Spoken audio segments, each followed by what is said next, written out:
ابدی سکون دنیا میں اس وقت کہیں تھا تو وہ بوڑھے کے مردہ چہرے پر تھا۔ وہ اتنا خوش دکھائی دیتا تھا جتنا ساری دنیا مل کر بھی اسے نہیں رکھ سکی تھی۔ اس کی موت کی ایک ایک نشانی گواہی دے رہی تھی کہ اسے دنیا سے رہائی نہیں ملی، اسے خدا مل گیا ہے، اس نے سچ پا لیا ہے، وہ سچ جو دنیا والوں نے جھوٹ بنا کر اس کے منہ پر کالک کی طرح تھوپ دیا تھا۔ کھڑے کھڑے دبیسا نے آس پاس نظر دوڑائی، اس روشنی پر جو بوڑھے کے مردہ وجود پر پڑ رہی تھی، اس زمین پر جو ابھی بھی دلدل نہیں ہوئی تھی، اس ہوا پر جو ایک زندہ کوڑی اور مردہ کوڑی پر ہمیشہ کی طرح مہربان تھی۔ اگر خدا انہیں چھوڑ چکا تھا تو اس نے ان کی ہوا کیوں نہیں چھین لی، ان کی روشنی؟ اگر وہ ایسے ہی بدبخت تھے تو ان کے بدبخت دل آسمان کی طرف کیوں نہیں کھنچتے تھے؟ اگر وہ ایسے ہی ناپاک تھے تو ان کے ناپاک دلوں سے خدا کا نام مٹ کیوں نہیں گیا تھا؟ شیطان پر جب لعنت بھیجی گئی تھی تو اسے توبہ کی توفیق سے ہی خارج کر دیا گیا تھا۔ ان پر لعنت بھیجی گئی تھی تو بھی وہ گھٹنوں کے بل جھک کر بوڑھے کے قریب بیٹھ گئی، اس کا مردہ ہاتھ تھام لیا۔ اگر خدا نے واقعی میں ہمیں چھوڑ دیا ہے تو اس نے ہم کوڑیوں کے دلوں کو ایک دوسرے کے لیے رحم سے کیوں بھر دیا ہے؟ اس نے ہمیں ایک دوسرے کا سہارا کیوں بنا دیا ہے؟ ہماری ناپاک روحوں کو اس نے رحم کی پاکیزگی سے کیوں نوازا ہے؟ وہ سسکنے لگی تھی، بوڑھے کی موت پر نہیں، اپنے سوال کی زندگی پر۔ وہ لمحہ بھی تو ہوگا جب جسم میں روح داخل ہوتی ہوگی، وہ لمحہ دوبارہ کبھی انسان کے نصیب میں آتا ہی ہوگا۔ وہ لمحہ اس کی بے یقینی کے وجود میں آیا تھا، ایک لمحہ لگا، اور خدا نے ہمیں نہیں چھوڑا بلکہ اس نے ہمیں اپنے قریب کر لیا ہے۔ اسے سب سوالوں کے جواب مل گئے تھے۔ زمین پر بچھی ہر شے، آسمان تک بلند ہر شے نے اسے جواب دے دیا تھا۔ وہ بھاگ کر گاڑیوں میں واپس آئی اور اس نے چلا کر کہا۔ وہ سب اپنے اپنے ٹھکانوں پر کھڑے اسے حیرت سے دیکھنے لگے تھے۔ ہماری زبانیں ناپاک ہیں، نہ ہماری روحیں غلیظ ہیں، ہم لعنتی ہیں، نہ بدبختی ہمارا مقدر ہے۔ یہ ان انسانوں، اس نے شہر کی طرف اشارہ کیا، یہ ان انسانوں کی بنائی قصے کہانیاں ہیں، یہ ان کی اور ہماری آزمائش ہے۔ وہ اپنی آزمائش میں نالائق رہے، ہم اپنی آزمائش میں صابر رہے۔ دیکھو سورج کو جو ہماری رات کو صبح میں بدلتا ہے، اس ہوا کو محسوس کرو جو ہمارے زخموں کو سہلاتی ہے، اور نیند، ہماری آنکھوں سے نیند جدا نہیں ہوئی۔ اللہ کی نعمتوں میں سے ایک بڑی نعمت نیند ہے۔ ہمارے نبیوں نے ہمیں سکھایا کہ اللہ کی مہربانیوں میں سے ایک مہربانی نیند ہے۔ خدا نے اس نعمت کو ہم سے نہیں جدا کیا، خدا نے ہم سے کچھ نہیں چھینا۔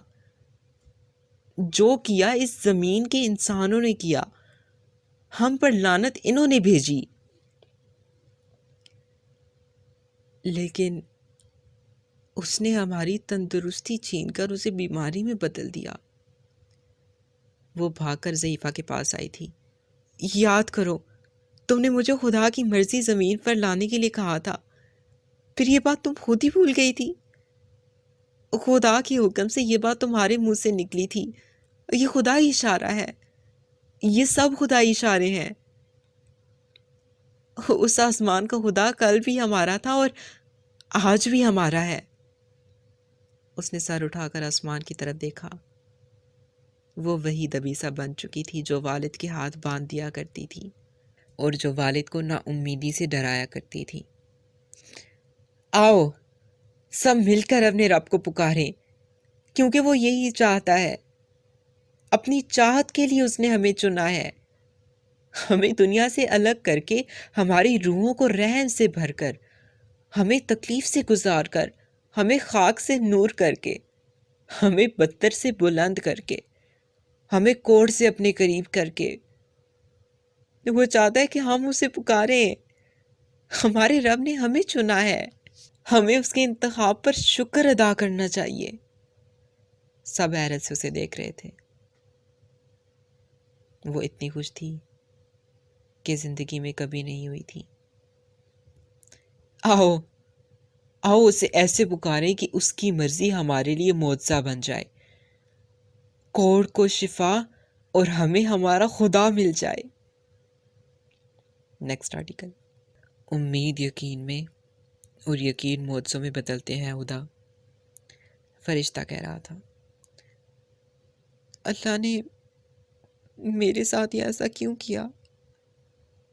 ہوش میں آنے کے بعد اس نے پہلا سوال کیا تھا۔ وہ مسجد جا چکی تھی۔ ہاسپٹل میں 3 دن کوما میں رہنے کے بعد ہوش میں آئی تھی۔ 3 ہفتے وہ اس اور اس زندگی کے درمیان رہی تھی، اور ایک دن اللہ سے قریب رہنے کے بعد وہ اس سے 10 قدم دور ہو چکی تھی۔ تکلیف ملتی ہے تو پہلا سوال کیوں ہوتا ہے؟ میں ہی کیوں؟ مجھ پر ہی کیوں؟ مصیبت آتی ہے تو قدم ایمان سے پیچھے کی طرف کھسکتا ہے، یقین بے یقینی میں بدلتا ہے۔ تم اتنی آسائشوں میں پیدا ہوئی تھی، تمہیں دنیا جہان کی نعمتیں راحتیں میسر رہیں، تم تندرست اور صحت مند رہی، کبھی یہ نوبت بھی نہیں آئی کہ تمہیں کسی کا سہارا لے کر چلنا پڑا ہو، تمہارے منہ میں نوالے ڈالنے پڑے ہوں۔ تب تم نے اللہ سے سوال کیا کہ اس نے تمہیں اتنا کچھ کس لیے دیا اور کیوں؟ جو انسان ناشکری کرتا ہے، برا وہ نہیں ہے، برا وہ ہے جو کبھی شکر گزار ہی نہیں ہوا۔ عجیب وہ نہیں جس کے پاؤں میں کبھی کانٹا نہیں چبھا، عجیب وہ ہے جو 100 دن مخملی گھاس پر چلا اور ایک دن اسے کانٹا چبھ گیا اور اس نے 100 دن بھلا کر ایک اس دن کو یاد کر لیا۔ کیا تکلیفیں زندگی کی قیمت ہے؟ وہ سسکتے ہوئے پوچھ رہی تھی۔ اس کی ہمت ٹوٹنے لگی تھی۔ کیا راحت زندگی کی حقیقت ہے؟ وہ بھی پوچھ رہا تھا۔ وہ شکایتی انداز سے فرشتے کو دیکھ رہی تھی۔ کیا انسان تکلیف پر رو بھی نہیں سکتا؟ رونے اور واویلے میں فرق ہوتا ہے خدا۔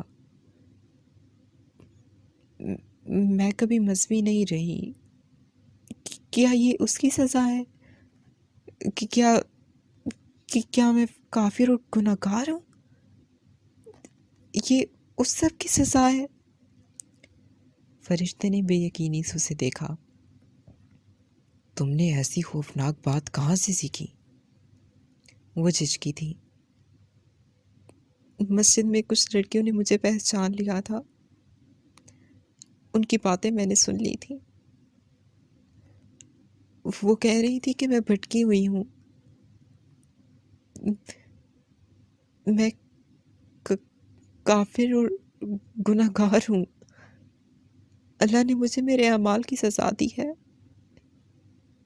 وہ کہہ رہی تھی کہ اگر بندہ اپنے رب کی طرف سیدھی طرح سے نہ آئے تو اسے توان کا رہن آنا پڑتا ہے، اور کینسر مجھے گھسیٹ کر خدا کے پاس لے آیا۔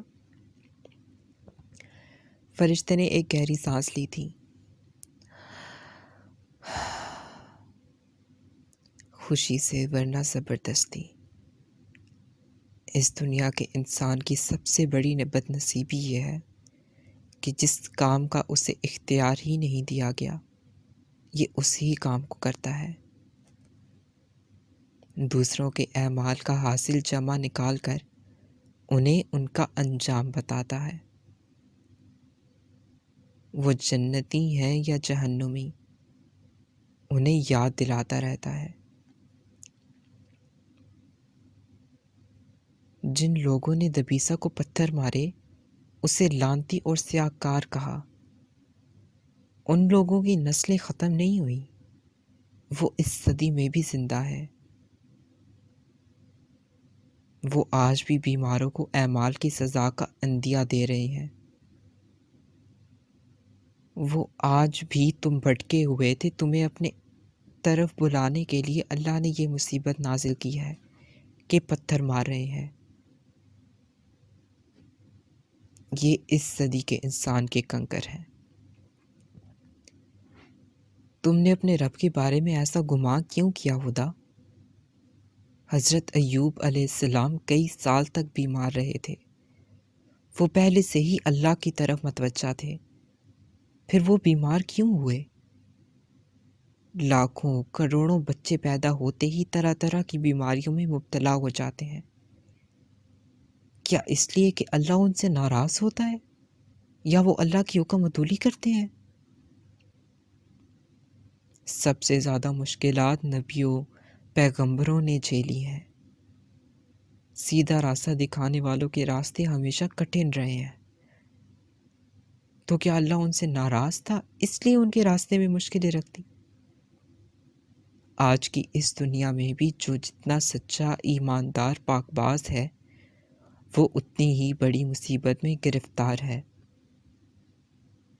اس لیے خدا کہ نیکی کا راستہ ایسا ہی ہوتا ہے، اس لیے کہ اس سے ہی ان کا مقام بلند ہوتا ہے۔ کیا تم نے سوچا کہ وہ تمہیں عام سے خاص کرنا چاہتا ہے؟ مجھے کس لیے؟ میں نیک اور اچھی والی لڑکی نہیں ہوں۔ اس کی چاہت کہ تمہیں اپنی بندگی کے لیے بنایا، اس کی چاہت کہ تمہیں بلند مقام کے لیے چنا ہے۔ وہ چونک گئی۔ اللہ کی چاہت؟ میں؟ کیوں نہیں، اللہ کی چاہت، یہی ہے انسان کا اصل نصیب۔ تم نے اپنی بیماری کو اس کی چاہت سے کیوں نہیں دیکھا؟ وہ مت سوچو جو لوگ چاہتے ہیں کہ تم سوچو۔ اپنے رب کو اس گمان کے ساتھ نہ رکھو جس گمان پر انہوں نے رب کو رکھا ہوا ہے۔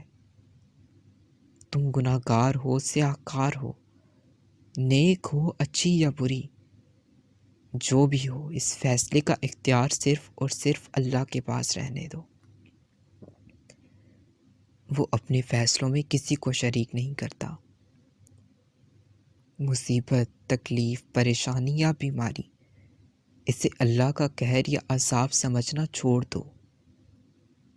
جب بادلوں کا سینہ شک ہوتا ہے تو آب برستا ہے۔ ہر شے جو ٹوٹتی ہے وہ ایک نئی صورت میں بدل جاتی ہے۔ بیج کا انتشار جڑ اور تنے کی صورت میں ڈھلتا ہے۔ کونپلیں، پتے، پھول، درخت، جنگل، سبزہ، یہ انقلاب بیج کی توڑ سے برپا ہوتا ہے۔ ذرا سوچو کہ اگر بیج اپنا سینہ باندھ کر بیٹھ جائے اور خوف سے خود کو سمیٹ لے تو کیا یہ انقلاب ممکن ہے؟ زمین کا سینہ شک ہوتا ہے تو جہاں باغ و بہار ہوتا ہے۔ زمین پر ایڑیوں کی ضرب پڑتی ہے تو چشمہ پھوٹ نکلتا ہے۔ ماں پر تکلیف کا باب کھلتا ہے تو ہی نئی روح کو راستہ ملتا ہے۔ نئی روح، ایک اور انسان، ایک اور مقام۔ ایمان کے لیے انسان کا سینہ شک کرنا پڑتا ہے۔ جاہلانہ عقیدوں پر ضربیں لگائی جاتی ہیں۔ پچھلے لوگوں کو اپنے پتھر کے خدا توڑنے پڑے تھے، تبھی وہ واحد لا شریک پر ایمان لانے میں کامیاب ہوئے تھے۔ جھوٹے خداؤں کے دعوے داروں کو توڑا تو سچا خدا پایا خدا۔ کیا انسان گھاٹے میں رہا؟ ایمان پا لیا تو باقی کیا بچا؟ تو ٹوٹنے سے کبھی نہ ڈرو۔ تبدیلی سے خوف زدہ نہ ہو. تم سی پی پہ مند ہو اور وہ تمہیں توڑ کر موتی میں ڈال دینا چاہتا ہے. ہر دل جو تکلیف سہتا ہے وہ اپنے کمال کو پہنچتا ہے. سوچو، عبادت میں افضل عبادت روزہ رکھنا ہے، تو کیا تم یہ کہو گی کہ اللہ بھوکا رکھوا کر ثواب کا لالچ دے رہا ہے؟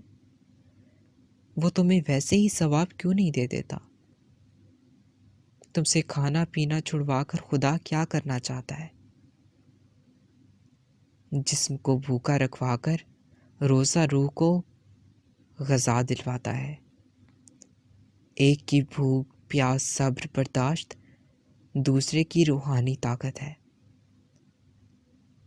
تم جیسی ماڈرن لڑکی کو میں یہ بھی بتا دوں کہ آج تک دنیا میں سائنس یا ترقی کے نام پر جتنے بھی معجزے ہوئے ہیں وہ روحانی طاقت سے ہوئے ہیں. جسمانی طاقت سے کبھی کچھ ظہور پذیر نہیں ہوتا. سائنسدان کئی دن کھائے پیے بغیر اپنے کام میں مگن رہتے ہیں، تو کیا ان کے جسم انہیں معجزوں کی طاقت دیتے ہیں؟ کیا چاند پر جانے والا انسان طاقتور تھا؟ نہیں ہوتا. اس کی جسمانی طاقت محدود تھی لیکن روحانی جرت لامحدود تھی. یہ روحانی طاقت ہی ہے جو ہر شے کو مسخر کرتی ہے اور کرنے والی ہے. اس لیے 30 دن تک تمہیں روزے رکھنے کے لیے کہا گیا ہے، تاکہ آئندہ کی 11 مہینے تم روحانی طاقت کے بل بوتے پر اپنی مشکلات اور مصیبتوں سے فائٹ کر سکو. یہ روزے انرجی سٹور کر لیتے ہیں، وہ انرجی جو دنیا کی کوئی خوراک، ٹونک، انرجی بوسٹر، لاکھوں کروڑوں کے نسخے بھی نہیں دے سکتے. یہ انرجی صرف اور صرف بھوکا رہ کر، روزے دار بن کر ہی ملے گی. اگر بیرونی دنیا نے یہ انرجی کسی نہ کسی طرح سے پیدا کر بھی لی تو وہ اس انرجی کو تمہاری روح تک ڈیلیور نہیں کر سکے گی. یہ کام صرف اور صرف اللہ کرتا ہے، صرف اس کا نظام سر انجام دیتا ہے. کیا تم کسی کو پیسے دے کر اپنی مصیبت سے لڑنے کے لیے کہہ سکتی ہو؟ کیا تم اپنی تکلیف، حتیٰ کہ اپنا سر درد، کسی کو خربوں ڈالرز دے کر سہنے کے لیے کہہ سکتی ہو؟ بیمار کا بستر ایسا بستر ہے جہاں بیمار کو ہی لیٹنا پڑتا ہے. تمہیں اپنے درد خود سہنے ہیں، اس لیے طاقت ذخیرہ کرنے کے لیے بھی تمہیں ہی کہا گیا ہے. دنیا میں اموات کی تیسری بڑی وجہ ذہنی امراض، ڈپریشن، بے چینی، مایوسی ہے. جانتی ہو کیوں؟ کیونکہ ہمارے پاس ان سب بیماریوں سے لڑنے کے لیے ہتھیار ہیں نہ طاقت. ذہن میں جنگیں برپا ہیں اور انسان یہ جنگیں ہارتا جا رہا ہے، اپنی زندگی سے ہاتھ دھو رہا ہے. کیونکہ وہ سب سے بڑی طاقت، روحانی طاقت کو بیدار کرنے میں ناکام ہے. میں یہ نہیں کہہ رہا کہ روحانی طاقت صرف روزے سے ہی حاصل کی جا سکتی ہے. میں یہ کہہ رہا ہوں کہ یہ سب سے آسان طریقہ ہے اسے حاصل کرنے کا. تمہاری کھانے پینے کی طلب کو مار کر اللہ تمہیں اتنی بڑی طاقت دے رہا ہے. تم اپنے رب کے معاملات میں شک کیسے کر سکتی ہو؟ وہ بیماری ہو یا کوئی اور تکلیف، تم اس پر سوال کیسے اٹھا سکتی ہو؟ کتنے با علم اور باخبر ہو تم. وہ اس کی ذہانت پر حیران تھی. میں نہیں ہوتا، تم. سارا علم، سب خبریں تمہیں دی گئی ہیں، انسان کو. مجھے؟ خدا کو؟ اسے اپنی 24 سالہ زندگی یاد آئی. ایسی غفلت، ایسی جاہلیت. وہ بڑبڑائی تھی. خدا؟ تم نے ان کی کوئی ایک بات نہیں سیکھی؟ کیوں؟ وہ خود سے ہی شکوہ کر رہی تھی. تم نے اپنے رب کو کسی ایک بھی خوبی سے نہیں پہچانا، کس لیے؟ وہ خود پر افسوس کر رہی تھی۔